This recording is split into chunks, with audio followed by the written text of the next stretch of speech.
Injury boost coming in for Manchester United. Malacia, Højlund, Mount, Euro, Shaw. What is the latest? Manchester United looking at River Plate youngster Franco I can't say his surname.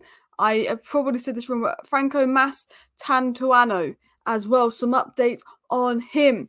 2.5 million Dan Ashworth masterclass from INEOS, and why this is probably the best deal that Man United have done since Sir Alex Ferguson has left, the best bit of business this club has. Because I tell you what, there's a lot of drama going on with Paul Mitchell and Newcastle apparently as well.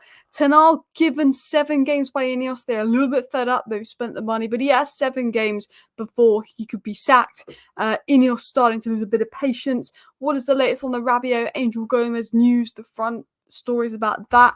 Agate, Ten Hag says Agate may not play versus Southampton, but then said he would play versus Southampton. What are the mind games going on there? Ten Hag speaks out about Toby Collier. Is Amad Diallo in the starting 11 versus Southampton? What could United starting 11 versus Southampton be? And more as well. But a lot of people are saying Alice Mastantuono is a must. He's actually a 10 out of 10 prospect. I'm going to call him Franco because I can't read out his surname, but I've heard so much good stuff about him and that Real Madrid are in for him and all of that as well. So I will talk about him later in the show, but we're just going to call him Franco to begin with because I'm probably saying his name wrong if I'm going to be honest. But let's dive into the show, people. Let's dive into the news. Let's dive into the updates, starting with what is the latest on the injury front. It was said by the United Muppeteers, Mason Mount will be back sooner. It won't take until the next break. So Mason Mount should be back within the coming weeks, if not the next week. Basically, they think he'll be absolutely fine. It was also said by the Muppeteers that Højlund should be in team training soon, so Mount and Højlund are expected back probably within the next 2 weeks, and Euro could be back within 3 to 4 weeks on grass, probably expected back just after the October international break. I think next international break, Euro will be back in training, ready to play come end of October. Ten Hag then spoke out about Tyrone Malacia and said he's working very hard, he's progressing very well at the moment, he is making big strides, and we think that in the short term we can expect him to participate in team training. I also expect him to return to the competition soon. So, to be fair, I remember in December last year, Ten Hag did say Malacia would be back soon, and I think that's probably the reason we didn't go out for a left back, because we thought Malacia would be back then, and then he never came back. But hopefully this time, he actually is coming back and he'll be ready soon. Although I will say, will he be the same player? Will he need time? Probably. But let's dive into some more news. Let's dive into some more stories, guys. But please do hit the like button and, of course, subscribe down below if you're new. Seems class, but doesn't Franco have a fairly large release clause? I think he does. There's rumours that Real Madrid are in for him, but Real Madrid are walking away and Man United may win that race. We will talk about that in more detail towards the end of the show as well. Alice, we should get Mbappe's brother. Look, I know Mbappe's a great player, but I don't know enough about his brother. It's like Jude Bellingham's a good player, but do I want Joe Bellingham? Probably not. Do you know what I mean? Like, maybe Ethan Mbappe is a class player, but I've just not seen enough of him, to actually say if we should get him or not. I really haven't seen enough of Ethan Mbappe as well. Agate's ready for his Manchester United debut. I believe Agate's ready for his United debut, but does Ten Hag believe he's ready? That's the question as well. Ten Hag saying he's tired. Ten Hag saying he's not fully fit. Who actually knows? But let's dive into the news, let's dive into the stories and all of that as well. So I want to talk about Dan Ashworth and just the genius that there is. There is conviction internally at Manchester United that the compensation spent to pay Newcastle for Dan Ashworth was 2.5 to 3 million. Is money well spent, and he's brought a lot of sense of stability and professionalism. Now, to add to that, United signed Dan Ashworth for 2.5 million apparently. We made Agate, Xerxes, De Ligt, Mazraoui, Euro our signings. We also brought in players like Sekou Kone, Obi Martin, Lassalle, James Overy. We may have had a 93 million net spend overall, but if you include the money saved in wages from Varane and Martial leaving on a free, you include Sancho and the fee we're going to receive for him next summer, then it would be a net spend of £37 million to bring in 5 really good first-team players and 4 really good youngsters for the academy. If you take away all the wages and the net wages, you're actually looking at about a £30 million net spend. And I think the money that Dan Ashworth will save United is insane. There's rumours going on that, Paul Mitchell's obviously replaced Dan Ashworth at Newcastle and he's had beef with Eddie Howe, and obviously Paul Mitchell didn't sign anyone at Newcastle. They only got like Lloyd Kelly, really. There's rumours that, a lot of people at Newcastle are upset with Dan Ashworth's departure and that he's massively missed. And I think, look, Newcastle will probably sort themselves out within time. But I do think Dan Ashworth's departure was very sin at Newcastle this summer with the lack of business that they had done. And I think United bringing Dan Ashworth in for 2.5 million when Newcastle originally wanted 20 million is probably the smartest bit of business that United have done in the last 12 years. The smartest bit of business we've done post-Fergie. The amount of money we'll save, the amount of stability in the culture of the club that Dan Ashworth will bring will be insane. And we might not see it right away. He's not someone that specialises in recruitment and transfers. We might not see it right away. But what we will see is just changes to the club, the structure, how it's run, the people coming in. I mean, every week I'm doing a live stream being like, every week I'm basically doing a live stream being like, oh, INEOS have brought this guy in, INEOS have brought that guy in, INEOS have brought someone that used to work with this person in or that person in. It's not just Vival, Verada, Wilcox and Ashworth. There's so many other people coming in. Dan Ashworth brought some kind of performance coach in to work with Eric Ten Hag. He's brought someone in for the medical team. Dan Ashworth is bringing people in for the medical team. Dan Ashworth is bringing performance coaches in. Dan Ashworth is bringing people in to directly work with Ten Hag. I think the addition of Dan Ashworth is going to go, I think, really under the radar. We've also brought in that Mark guy. Now, I don't know what Mark Armstrong is one of the guys he brought in to help with the financial and the commercial side.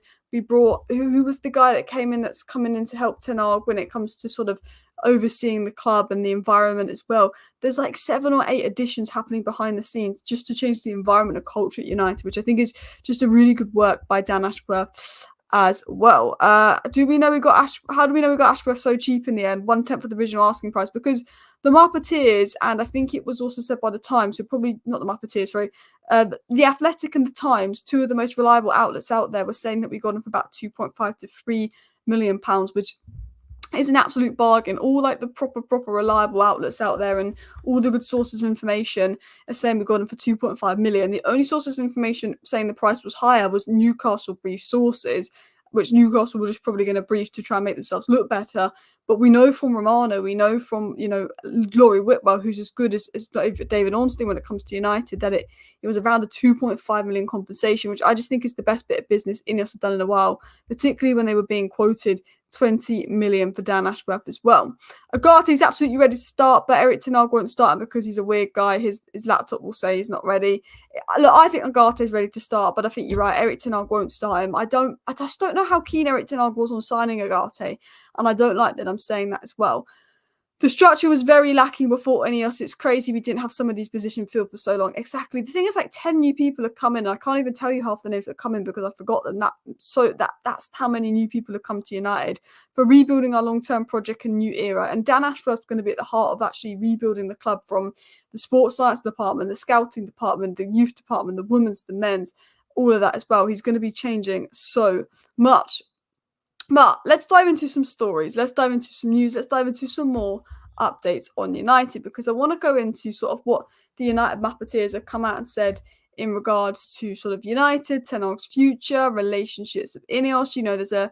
There's sort of rumours that, Ten Hag and INEOS' relationship's a little bit on edge. What has been said on that? And guys, quickly, if you have not already, please do go ahead and hit that like button. And of course, subscribe down below to Alice Talks Football if you're new.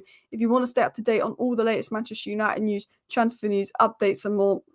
I go live every single evening on the channel, keeping you guys up to date on all the latest United news. I try and keep my live shows to half an hour during the international break just because there's not normally as much to talk about. But I normally do 40 to 45 minute shows as well and 10-minute video roundups. But there's a lot of going on as well. Someone said, stop mentioning Ferguson. He's not here anymore. Was I mentioning Ferguson? I'm just saying it was the best thing we've done since Ferguson's left. And Ajax financial chief officer leaving Ajax, he's probably coming here. You just never know with United as well. Sorry, Alice, I was asking how do we get him that cheap? Honestly, that's why I say it's the best bit of business INEOS have done, because I don't know how we've got him for £2.5 million. £2.5 million is how cheap we got him for, which is crazy. Oh, talking to someone in the comment section as well. Your Eric Ten Hag needs to get his players' confidence whilst on and off the ball. High intensity required. I think if we can beat Southampton, Barnsley and Crystal Palace and get 3 wins in a row, maybe put a bit of confidence in the players, because I do feel that, like, I know we've been bad, but I also do feel there's generally a lack of belief in there between the Manchester United players that will really want to, get into the squad, that belief back as well. People talking about Dorgu, Mastantuono and Naipan. I mean, look, from the little bit of information I've got on these players and the little bit of them I've watched, they look like 3 absolute ballers that INEOS are looking at as well.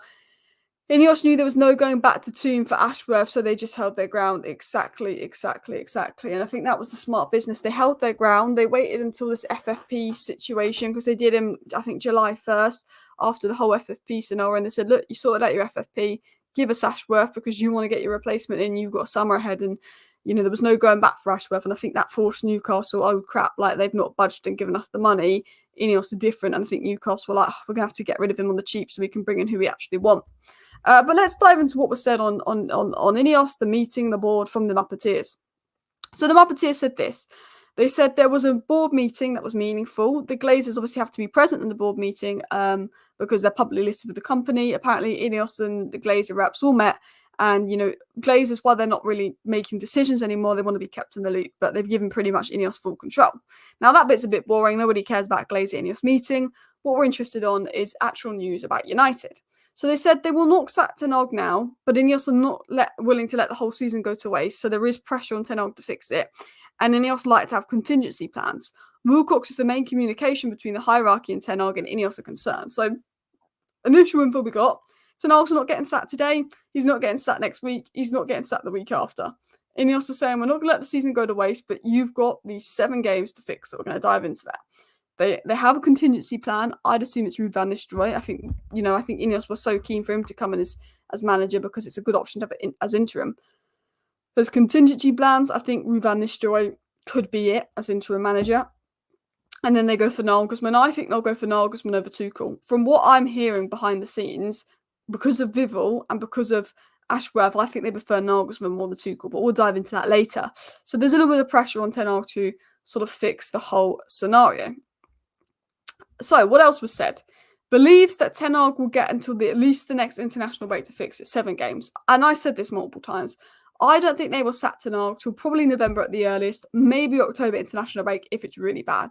But there's rumours of Ten Hag being sacked like last week.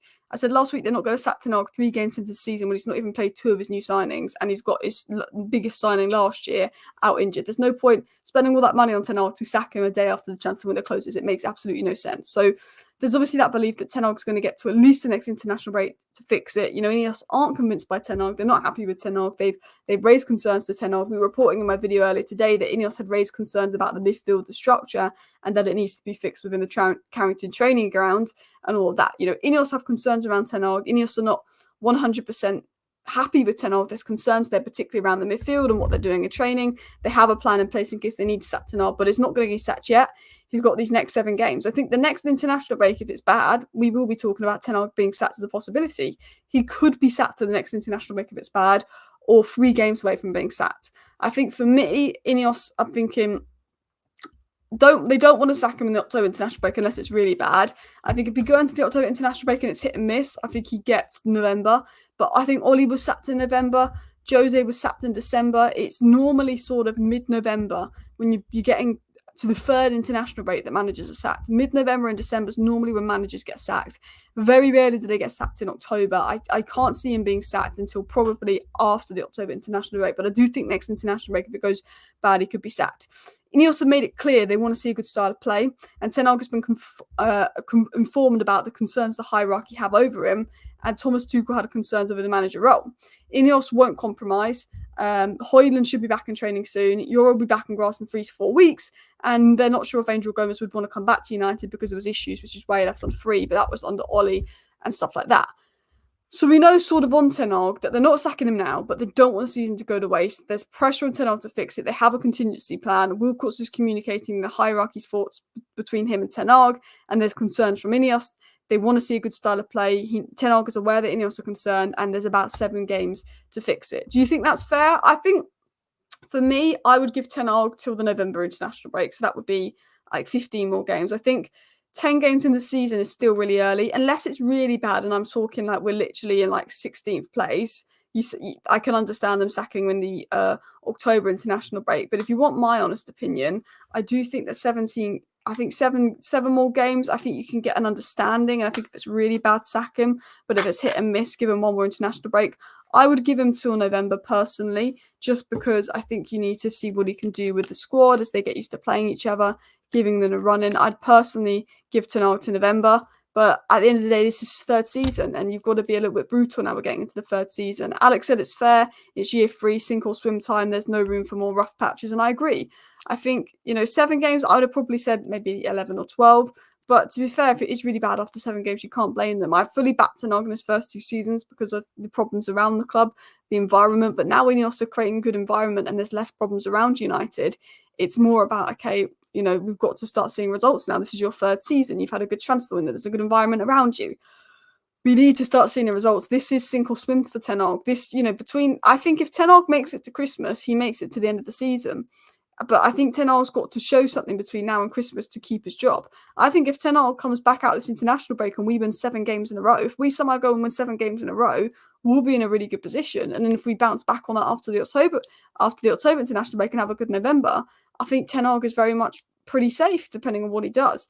But I do think this next month is going to be really defining for Ten Hag. Really, really defining, if I'm going to be honest as well.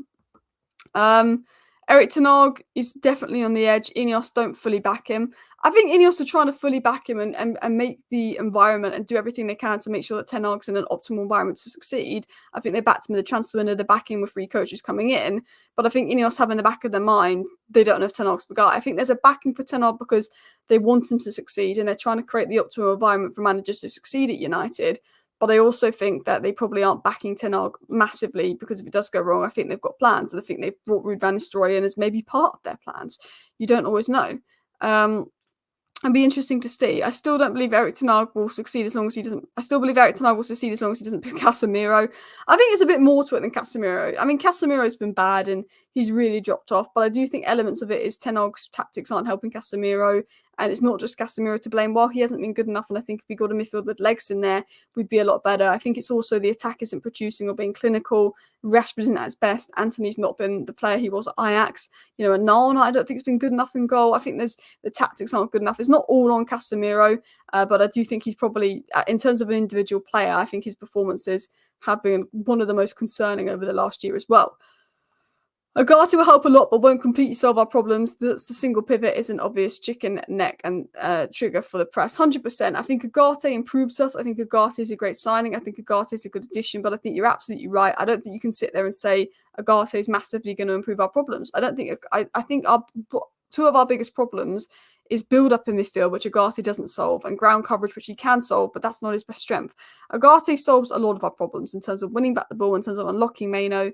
He's athletically good. He's got the legs that Casemiro lacks. He's good at winning back the ball. He's good defensively. But there is things like physicality and build up and elements of that Ugarte does lack, and I think Ugarte will be a good addition. I think Ugarte will improve us, but I don't think Ugarte is just going to come into midfield with Mano and it's just going to be a different midfield and it's going to be a miracle, because I think Ten Hag's going to change his tactics. I think there's certain elements of maybe with the tactics wrong. I think there's certain elements where Ugarte could struggle, his build up and stuff, and I think that's something that Ten Hag's got to work on to make it work, if I'm going to be totally honest with you guys as well.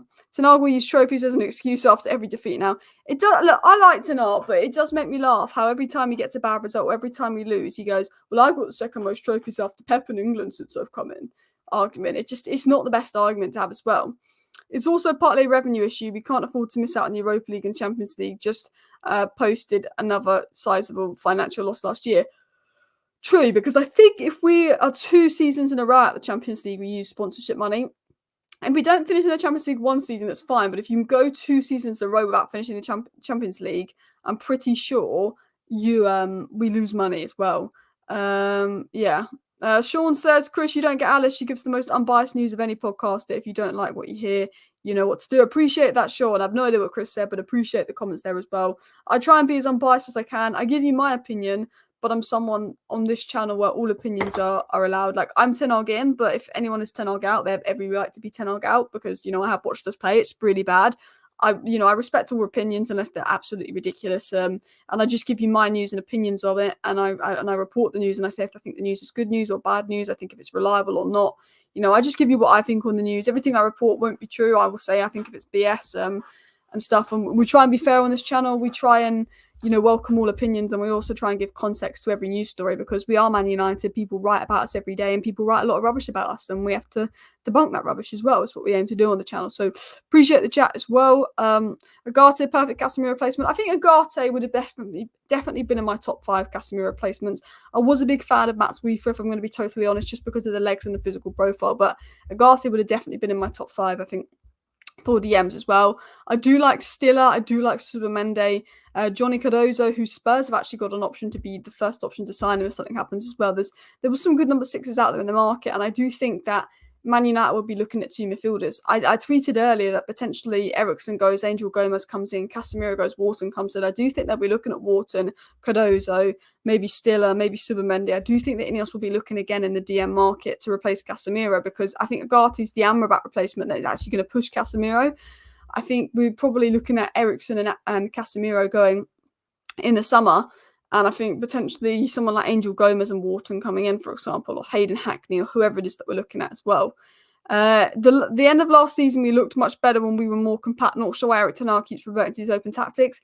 Either am I. I think we were discussing this on United View on Monday. Just the chop and change in ten Hag's tactics. He needs to just stick with something, and I don't think he's willing to do that as well. Tactic and formation are our main problem. Tactics formation is definitely a big part of the problem. I think a lot of it is on Ten Hag, but I also think, we don't have the legs that other teams have in terms of athleticism of players like Casemiro, Eriksen. I think some of it is to do with recruitment and not having the right players, but some of it's also to do with tactics as well.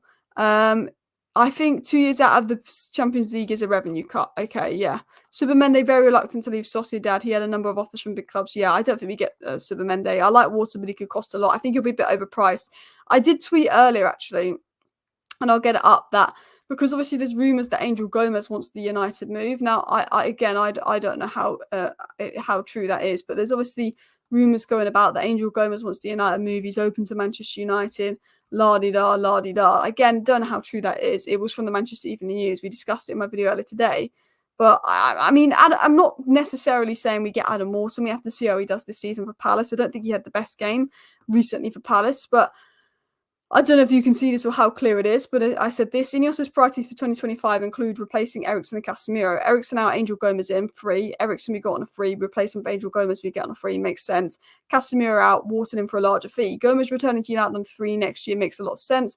Gomez wants to join us reportedly, and we can get him for free from January ahead of next season. This is one key position done on a free, allowing more funds to be invested into left back, left centre back, right wing, and DM next season. I think it could be good business, but have to see how Adam Wharton does. There's Johnny Cardozo, there's Stiller, there's there's Anton Stach even. There's definitely some decent options on the DM market. Hayden Hackney is one we seem to be looking at. We've obviously got Sekou Kone, who's been included in the squad and could have some involvement soon for United as well. It'll be interesting to see what we do in terms of midfield and plans going forward as well. And I want to talk about the youngster that Manchester United are looking at. I also want to talk about a couple other news and stories going about as well. But obviously, one of the news stories going about is a youngster that United are really interested in bringing in. So if I'm going to share my screen now, I'll get into the story on him and a few other updates as well. So it was said new Manchester United have joined the race for Franco after Real Madrid decided to back off. Now, this is apparently one of the best young talents in South America, one of the best young talents in the world. Real Madrid are looking at signing him.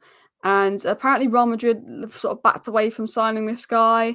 Maybe the price, I'm not sure what it is, but apparently INEOS are really interested in this guy. Danny said INEOS will mean business if they get Franco. He's a player that United have looked at for a while. And when I say looked at for a while, I'm going to get you some reports coming up here. Let me search it up on United Truthful here. I'll show you how much we've been linked to this guy. So this is a guy we've been linked to a lot. So this is a search for him. I've just searched on United Truthful Tweets because they're one of the best news sources to follow. But they said United have joined the race for him. Real Madrid have backed off, la-di-la-di-la. But this is back in March. Manchester United are interested in Franco, a 16-year-old talented player from River Plate. This is back in March. Manchester United are interested in River Plate wonder kid. Franco, this is back in February. Like, we've been linked to him a lot. This is back in February, like Thomas Palmo, Aaron Anselmo, that's obviously gone to Chelsea. These were players that United were looking at, back in February, they were linked to him. So he's definitely one that we've been keeping an eye on. It's definitely one to watch as well. There was definitely interest there. You know, Muppeteers are confirmed interest there, but apparently Real Madrid really want this guy. Like they really wanted Vinicius, like they really wanted Endrick, like they really wanted, you know, Rodrigo, and Real Madrid sometimes get what they want. But with Lenny Yoro, who Real Madrid sources are now writing up fake reports about money and stuff, we found out that Real Madrid don't always get who they want. Real Madrid may want someone, they may try their best to get someone, but Real Madrid do not always get who they want. So maybe this is another one that we beat Real Madrid to. That would be absolutely brilliant, but we will have to wait and see. But we're going to get back into some more news. We're going to get back into some more stories in a second as well. More youth, that's fine. Build a pipeline. I like the mixture of bringing in, for me, I'd love us to bring in one. This is the way I'd like the transfer window to go. I think 3 elite youth talents every year. And by 3 elite, I mean 2 like Chido, Obi Martin and Kone, where they're like 1 million or less and they're coming into the academy. I'm talking maybe one of the most talented 16-year-olds, one of the most talented 17-year-olds who aren't going to cost you more than a couple million to go into the academy. And then one youth player that might cost you 10, 12, 20 million from, you know, South America, but you know they're going to be a future superstar. Like Chelsea have gone out and signed hundreds of youth players. And obviously Esteval is an amazing player that Chelsea have signed, but Kellyman, I don't see the point in that. Chelsea shouldn't be signing every youth star like Kellyman, but ones like Esteval makes sense. I'd love United to do a deal like Franco or an Esteval type player every year, and then like a Kone and Chiba Obi Martin type player every year. So there's someone that's going to be less than £1 million comes into the academy, 1 or 2 for the future, and then there's one superstar like an Amad Diallo, like we've done in the past, that we do pay a bit of money in to come in. And then I think the rest of the signings need to be more experienced players, obviously to get us back on track positionally as well. Who's INEOS bringing if Ten Hag sacks? I think Van Nistelrooy becomes interim, and I think from what I've heard, I think they will have a strong look at Nagelsmann, and maybe they'll wait till the end of the season, see what happens with McKenna, see how Ipswich do, but I think they'll have their eye on Nagelsmann as well. Man United's new system needs Manuel Ugarte. I agree we need Manuel Ugarte, but I don't think Ten Hag plays him tomorrow, if I'm going to be totally honest. But I'm going to get back into some news ahead of the Southampton game, because I do actually want to talk about who could be playing in the Southampton game for United. Guys, if you have not already, please do go ahead and hit that like button. Of course, subscribe down below if you're new. We're literally like 4 subscribers away from 92.8k. We're on that road to 100k. Hopefully we can hit 93k by the end of September as well. So please do subscribe to the channel if you are new. But let's get back into some news. So what has Ten Hag actually said on Ugarte ahead of the game? So this is what Ten Hag said on Ugarte. It's hard to say if Ugarte will be involved because he's been the only one who came back this afternoon, Thursday. He's a bit tired from the trip.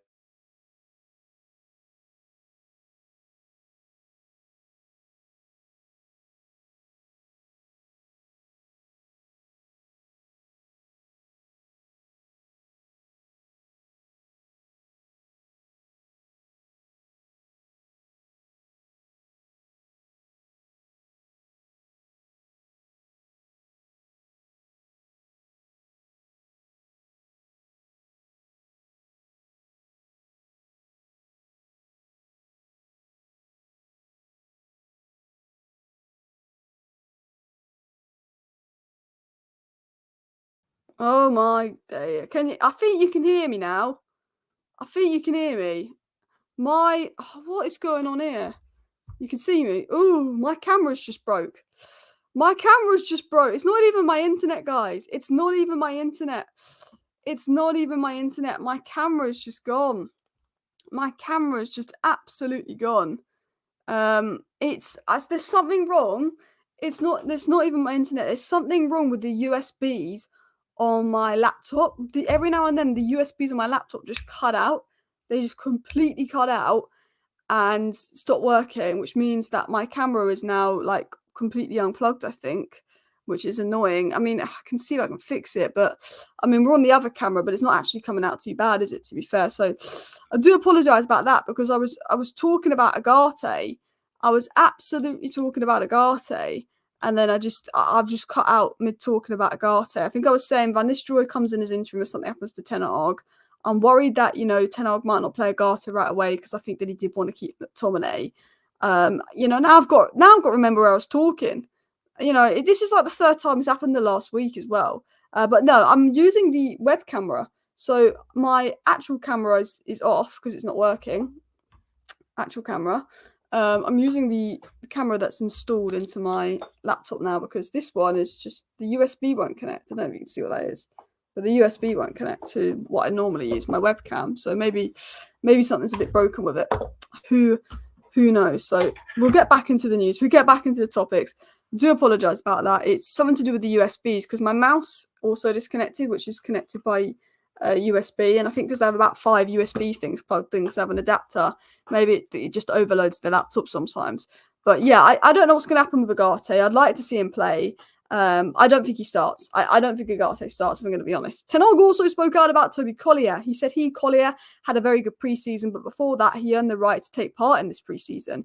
He earned the minutes he got and he impressed. He earned the right to play. That's not just a message for the young players, but for everyone. Whether you've won everything or nothing, whether you're old or young, you earn the right to play. And I like that from Ten Hag. I like that Ten Hag's talk about Collier earning a right to play, la-di-la. And look, he was impressive in preseason. He's not like Maino was in preseason where I'm like, nah, he's a superstar. You know, like when I saw Maino in preseason, I was like, yeah, he's going to be playing for England. I literally saw Maino in preseason. I was like, yeah, he's going to be playing for England in the Euros. Like, and maybe that at the time was just me being a bit of an overhyped Man United fan, but I was correct. He played in the Euros final for England. I saw Maino and I said he'll be playing for England.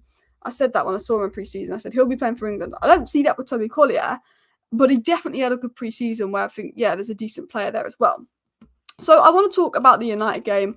I want to talk about a few things coming up. Thank you very much, Daz, for the camera. Appreciate the super chat. Love that as well. But it's the USBs. I think they're just overloaded. But hopefully the camera will be fixed for my watch along tomorrow. So yeah, but this camera doesn't seem too bad. It's doing the job for the rest of the live stream as well. I like Collier, but mainly just legs and energy right now. Defensive instincts and on the ball quite raw, absolutely. And I think the problem is our biggest issue is legs and energy. And I think at least you get that with Toby Collier, which is probably why he's so sought after. But I want to share my screen with something else now. I want to talk about Manchester United's potential lineup ahead of the Southampton game. I keep wanting to say Liverpool game. I keep having in my head that we're playing Liverpool. We're not. We've just played Liverpool. So I don't know why I have that in my head that, oh, it's the Liverpool game next, because it's not. I also do want to get into the United squad, and Kone is in the United squad, actually. Actually, one sec. Before I get into our lineup versus Liverpool and what our lineup will probably be versus Liverpool, this is the United squad. Now, this is just a load of names. But obviously, there's the 25 squad players, and you need to get a few of them need to be homegrown and all of that as well. Like we've got Dermot William Mee, who's just there because he's homegrown, isn't he? Mason Tony Mount's homegrown. Marcus Rashford's homegrown. Luke Paul Shaw is homegrown. So that's 4. I think you need 7. Grant is Heaton's homegrown and Evans is homegrown. How many homegrown players do you need? 7. 1, 2, 3. 4, 5, 6. We got 7 homegrown players, and then you've got all the academy ones as well. But that is the squad. But interestingly, Sekou Kone has been registered for the squad. So has Lassalle, and so has James Overy. Now, Obi Martin hasn't been registered for the squad, and I'm not sure why. Maybe because he's not coming. Who knows? But Sekou Kone has been registered for the Manchester United squad, so he is able to play in the Premier League. Which, do I think he plays in the Premier League? Probably not. But elements of that is exciting. You can see the camera quality now. Oof, when I go into full screen. Oof, don't like that. But let's dive into what United's lineup may be. What could our lineup be versus Southampton? And you know what? I think Amad Diallo is going to start. I think Amad Diallo is going to play. I actually do. I think Amad Diallo plays. I think Garnacho goes back on the bench. And I think Rashford plays. And I think the reason Garnacho goes on the bench, and this might be unfair to Garnacho, is because he's so good when he comes off the bench. I think, and I think arguably he should probably start with Rashford, but I think he goes on the bench because of the impact that he has from the bench, and I think Ten Hag knows that. I think Bruno plays. I think Maino plays. If we're going to be honest, I think Casemiro does play. Maino. I do think that Casemiro will play for Manchester United. I think, Agate's there. I'd be shocked if he started Agate. Unless he's playing mind games with the media, Ten Hag, and he's going to throw in Agate and surprise everybody. I just do not see Agate playing, if I'm going to be honest. I'd like him to, but I don't. This is what I think Ten Hag's going to do, and then I'll tell you what I'd do. But I think we do get Leacher. The thing about Leacher is him and Christian Romero are both amazing at Copa America, but both of them haven't had the best starts to the season. Not that they've been bad, but they were just unreal at Copa America together. De Ligt had a torrid international break, but I believe that he does start. And obviously, Anana. So I think this is what United will do. If I'm going to be honest, if I was to predict the lineup, I think this is the lineup we'll see. I think this is what we'll do as well. Do you like Frank Lampard as a pundit? I don't really have an opinion on him as a pundit, to be honest. He's all right as well. But I think this is what United do. I would expect this to be United's lineup, if you want my honest opinion. Amad goal and assist if he starts tomorrow. I hope he starts. I put Amad in my FPL. I was torn between Amad or Morgan Rogers for my 5 million player in FPL to just fill that final spot, because Villa have some nice games coming up. But I think Amad could get better returns, believe it or not. So I've gone with Amad Diallo for that. So I kind of hope he starts for that sense as well. But listen, people, I'm going to wrap up the live stream here. This is what I think the lineup will be. I do apologise that we had a little bit of a freeze point 5 minutes ago. Just my computer messing up. It's not even my Wi-Fi this time. But I will be back with a watch along for United versus Southampton tomorrow. So make sure you subscribe with the post notification bell on so you're aware when I'm live. I normally go live about 10 minutes before kickoff. And I'll see you then. Thank you for watching. Bye.